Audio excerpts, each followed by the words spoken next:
बुद्ध और चक्षुपाल एक बार भगवान बुद्ध जेतवन विहार में रह रहे थे।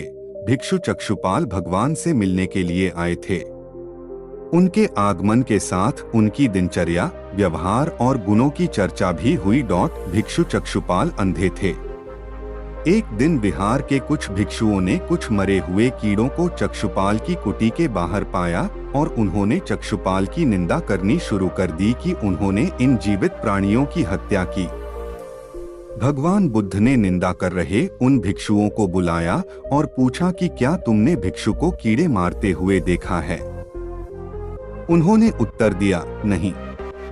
इस पर भगवान बुद्ध ने उन साधकों से कहा कि जैसे तुमने उन्हें कीड़ों को मारते हुए नहीं देखा, वैसे ही चक्षुपाल ने भी उन्हें मरते हुए नहीं देखा और उन्होंने कीड़ों को जानबूझकर नहीं मारा है, इसलिए उनकी भर्त्सना करना उचित नहीं है।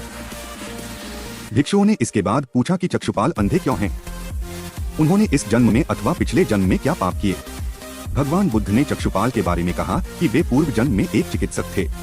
एक अंधी स्त्री ने उनसे वादा किया था कि यदि वे उसकी आंखें ठीक कर देंगे तो वह और उसका परिवार उनके दास बन जाएंगे। स्त्री की आंखें ठीक हो गईं, पर उसने दासी बनने के भय से यह मानने से इनकार कर दिया। चिकित्सक को तो पता था कि उस स्त्री की आंखें ठीक हो गई हैं। वह झूठ बोल रही है।